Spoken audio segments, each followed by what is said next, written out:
Hola, mi nombre es Julio César Fuentes, estudiante de Ingeniería de Sistemas en la Universidad de La Guajira, sede Maicao, y junto a mis compañeros Daniel Calderón, Ángelo Campanella y Luis Ángel Arena, presentaremos el siguiente Storytelling acerca de los temas vistos en Física Mecánica el 24 y 26 de agosto de este año, 2021, es decir, la semana 2 de clases.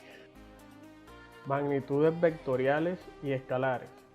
Cuando el movimiento de un objeto se produce en el plano o en el espacio, estas magnitudes se expresan por medio de vectores. Un vector es un segmento dirigido cuya longitud es proporcional al valor numérico de la medida que representa. Las magnitudes vectoriales se representan por medio de vectores, como lo vemos a continuación en esta gráfica. Las magnitudes físicas se pueden clasificar en magnitudes vectoriales y magnitudes escalares. Las magnitudes escalares se caracterizan por necesitar solo un número y magnitud. Unos ejemplos podrían ser la masa o el tiempo. Las magnitudes vectoriales, por otra parte, se caracterizan por necesitar un número y magnitud, dirección y sentido. Ejemplo, velocidad, aceleración y fuerza. Las magnitudes vectoriales se representan por vectores. Como lo muestra acá la gráfica, suma de vectores. Para obtener la suma de estos tres vectores, podríamos sumar A y B para encontrar D y luego sumar C a D para obtener la suma final R. O podríamos sumar B y C para obtener E y después sumar A E para calcular R. O podríamos sumar A, B y C para obtener R directamente. O podríamos sumar A, B y C en cualquier otro orden y aún así obtener R. A continuación, el compañero Ángelo Campanella.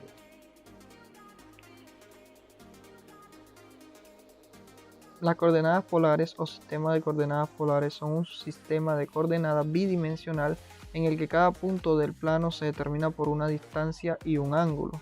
A continuación, un ejemplo.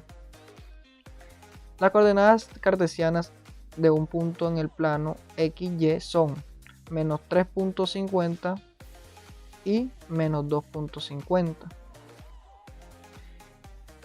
Ok, hay que aplicar primero aplicaremos el teorema de Pitágoras, que eso sería el componente x al cuadrado y el componente y al cuadrado más el componente y al cuadrado, a lo cual sería menos 3.50 al cuadrado más menos 2.50 al cuadrado, que eso nos daría como resultado 4.30 metros. Y luego, para hallar el shift tangente, lo que hacemos es que ponemos el componente x, el componente y sobre x, y sería menos 2.50 menos sobre menos 3.50, que eso daría igual a 0.714, y ahí le damos en la calculadora, bueno, yo en la calculadora el shift tangente, que eso sería a 216 grados. Ahora entraremos a los vectores unitarios. Un vector unitario es aquel que tiene módulo. Para hallar un vector unitario a partir de cualquier vector hay que dividir este último por su módulo.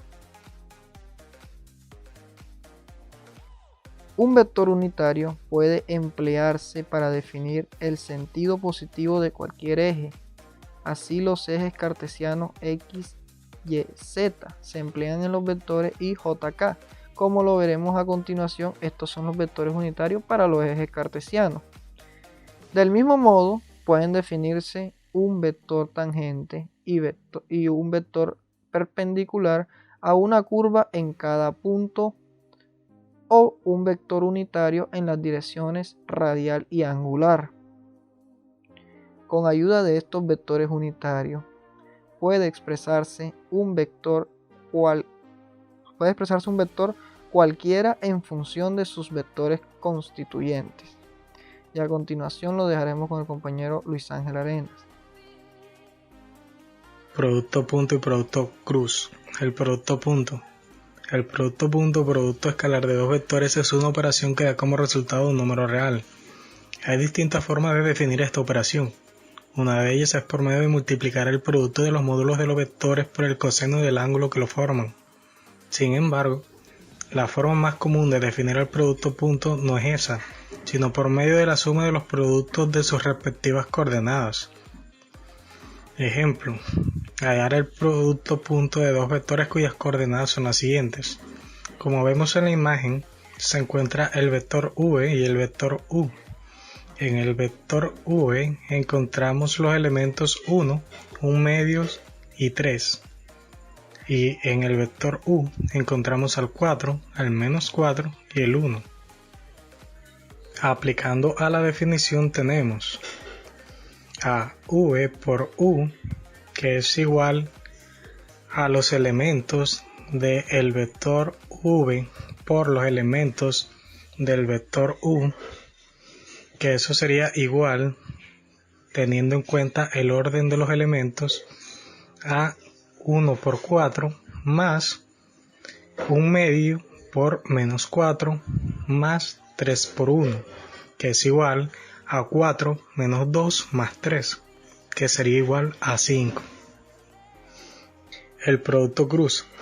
El producto vectorial u por v de los vectores es otro vector cuya dirección es perpendicular de los vectores y su sentido sería igual al avance de un sacacorchos al girar de u a v. Lo podemos ver en la siguiente imagen. Tenemos tres conjuntos, el conjunto I, el conjunto J y el conjunto K.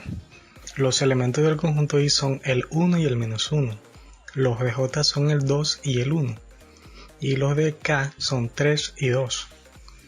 Sustituimos con la fórmula que está mostrada en pantalla, que eso nos daría a U por V, que es igual a los conjuntos con sus respectivos elementos ya mencionados, que sería igual a los elementos del vector 2 por los elementos del vector 3 para dar ahí, menos los elementos del vector 1 por los del vector 3 para dar a J, más los elementos del vector 1 por el vector 2 para dar a K. Calculamos los determinantes en 2 por 2 y eso nos dejaría a U por V, que es igual a I menos 5J más 3K. A continuación, mi compañero Julio César Fuentes. En física, un movimiento es rectilíneo uniforme cuando un objeto viaja a una trayectoria recta a una velocidad constante. Dado que su aceleración es nula, el movimiento rectilíneo uniforme se designa frecuentemente con el acrónimo MRU, aunque en algunos países es MRC por movimiento rectilíneo constante. Ejemplo. Tenemos el siguiente ejemplo en donde un vehículo tiene una velocidad constante, no cambia y siempre es la misma, recorre 8 metros en un segundo constantemente. Por otra parte, el movimiento rectilíneo uniforme acelerado MRUA, también conocido como movimiento rectilíneo uniforme variado MRUV, es aquel en el que el móvil se desplaza sobre una trayectoria recta estando sometido a una aceleración constante. En este ejemplo tenemos un vehículo el cual su velocidad aumenta conforme pasa cada segundo. Cabe mencionar que cada tema explicado en clase fue explicado con variedad de ejemplos por parte del profesor. Gracias por su atención.